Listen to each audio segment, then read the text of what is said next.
For centuries, we've admired the glory of Rome, a city rich in architectural marvels, thriving culture, and extraordinary power. But imagine if everything you think you know about its foundation is a carefully constructed lie. What if the divine interventions and noble beginnings we've been told are just monumental tales spun by canny storytellers of antiquity?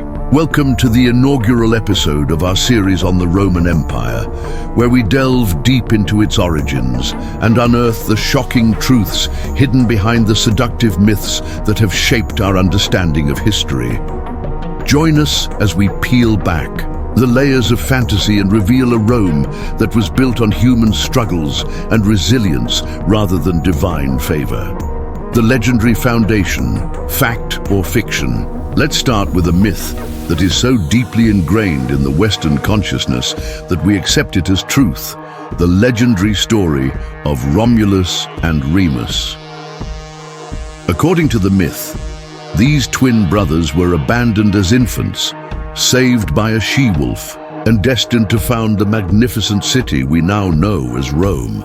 It's a compelling narrative draped in themes of heroism, destiny, and divine favor.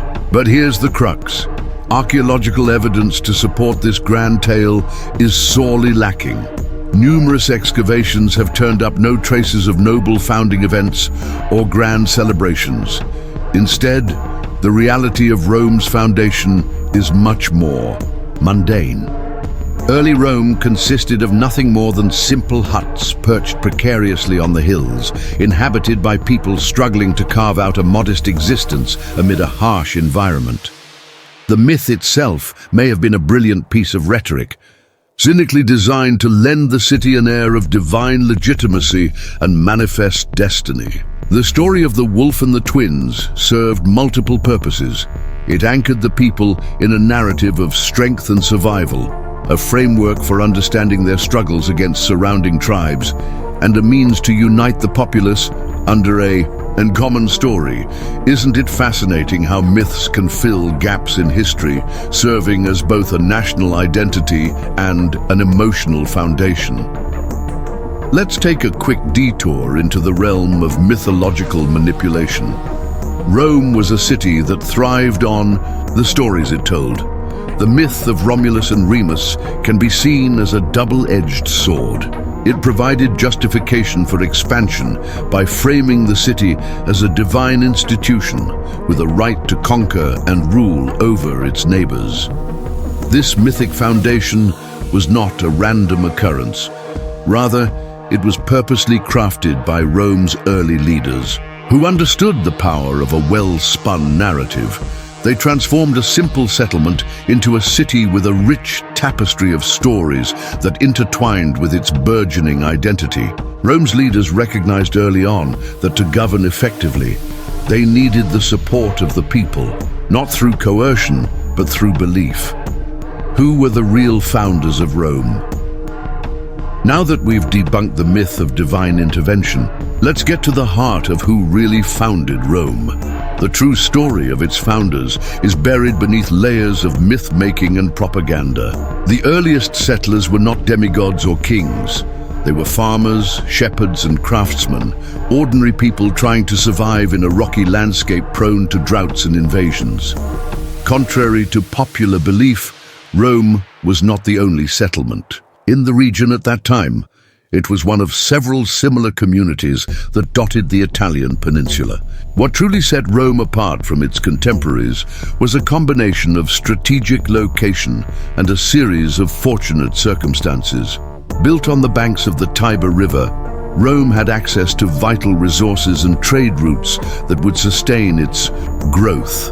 As the settlement gradually transformed, it attracted more inhabitants, each bringing their skills and stories, creating a melting pot of cultures. Among the peoples who contributed to early Roman culture were the Etruscans, whose sophisticated society flourished in Italy long before Rome ascended to power. Etruscan civilization had remarkable achievements in art, religion, and engineering. Architectural features such as arches, columns, and drainage systems were largely borrowed from Etruscan innovations. However, in Rome's narrative, the Etruscans were often painted as adversaries rather than collaborators. Can there be a more unfortunate tale of erasure than that of a mentor overshadowed by its pupil? The Etruscans also introduced the idea of urban planning, inviting Rome to rethink its approach to governance, trade, and community. Yet, as Rome grew in power, it began to sanitize its history, conveniently omitting the contributions of those who had helped shape it. This trend of historical revisionism was not unique to Rome. It reflects a broader pattern in how powerful nations often rewrite their narratives to serve the present. Isn't this a fascinating exploration into the nature of history itself? Who tells the story often shapes the narrative we adopt as truth. Thus, even today, as we study ancient Rome, it becomes crucial to unearth these forgotten voices and honor their contributions, which are somehow overshadowed by the glories of warfare and supremacy. Propaganda that built an empire. So how does a fragmented settlement manage to convince the world it is destined for greatness? The answer lies in the sophisticated use of propaganda. The early leaders of Rome crafted a powerful narrative filled with gods, omens, and invincibility. They sought to control the story, and in doing so, they controlled the citizens. For instance, the founding story of Romulus embodies the themes of sacrifice for the greater good, but it also reveals a darker side of ambition and ruthlessness. The tale of the murder of Remus has often been touted as a necessary tragedy for the establishment of a greater purpose. Such narratives were strategically engineered to instill loyalty and unyielding faith in the people, irrespective of the morally ambiguous actions of their leaders. Rome excelled at curating an image of itself, a grand mythos that resonated with the ancient world. Did you know that even the Roman calendar was political? Yes, the rulers of Rome manipulated the timeline, promoting the illusion that they were older than other established city-states like Athens. This wasn't a mere question of pride. It was part of their strategy to assert supremacy over rivals. By framing themselves as the chosen city, Rome justified their wars and exploitation, a cunning tactic that still resonates with the use of narrative in politics today. Transitioning into the realm of military propaganda, let's explore how Rome portrayed its military as an invincible force. From a historical standpoint, the Roman army was hardly unbeatable in its early years. In fact, battles were often lost, and legions were vanquished. Rome's greatest asset was its capacity to learn from failure, transforming these setbacks into heroic tales of perseverance. The very essence of never give up became ingrained in the Roman psyche. This leads us to the significance of cultural memory. In many ways, Rome's ability to spin narratives around its defeats turned perceived vulnerabilities into strengths, helps establish a shared understanding and idealization of resilience among its populace. For Rome, the act of storytelling was not frivolous, it was essential for social cohesion. As we reflect on the potency of propaganda, it's worth asking ourselves, how often do we consume narratives that shape our perceptions today?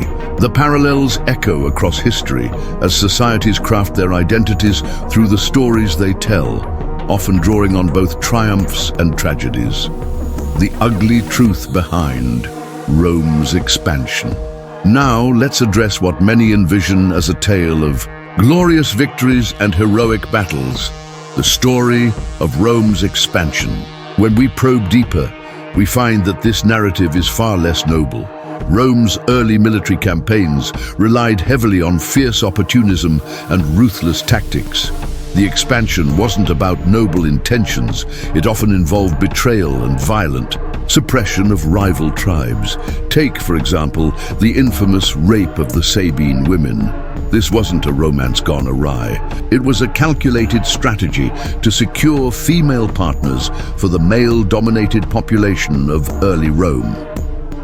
This brutal act represented a harsh necessity for survival.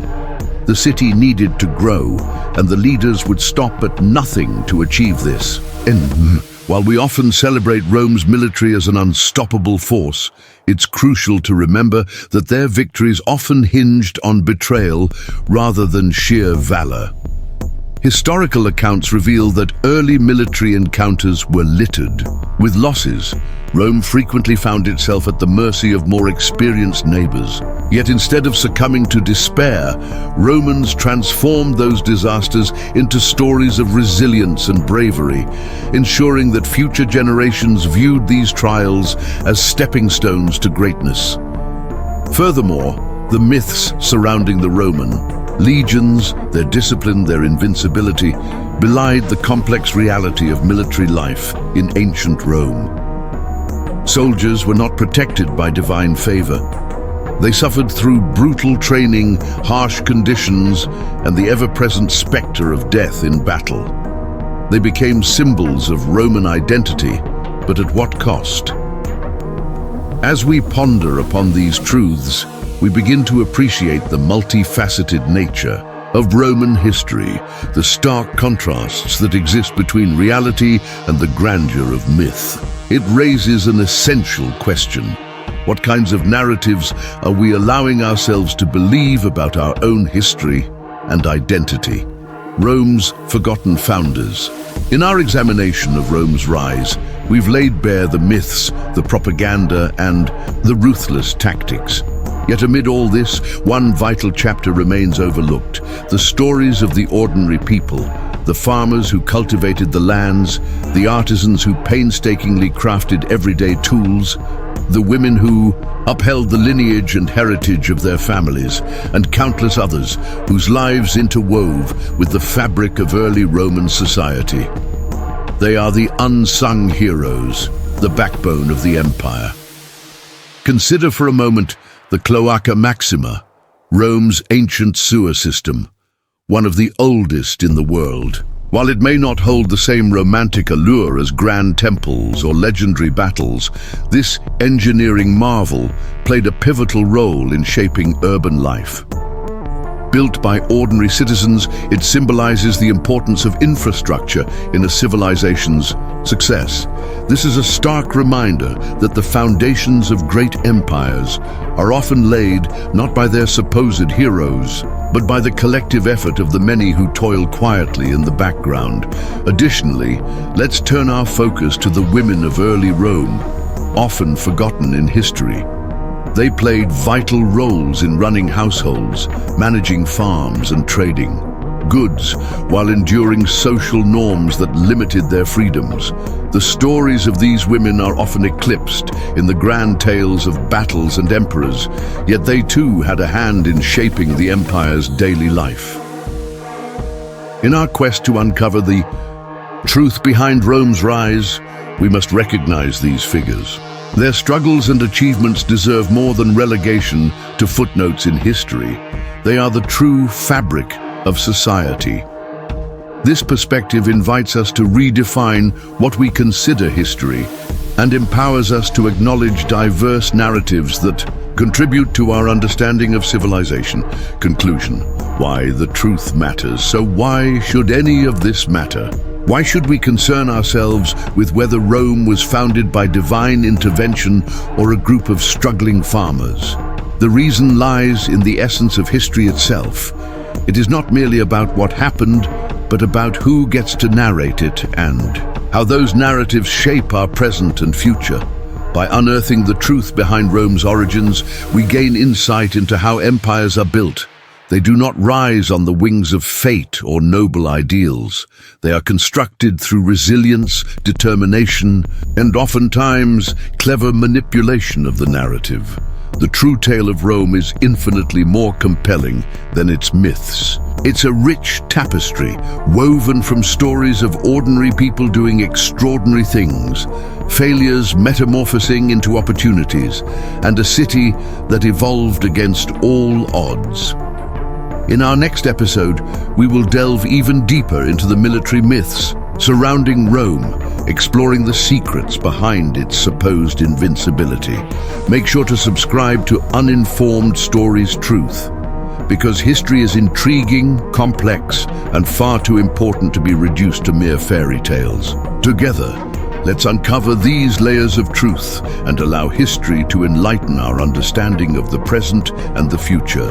Until next time, keep seeking the stories that matter.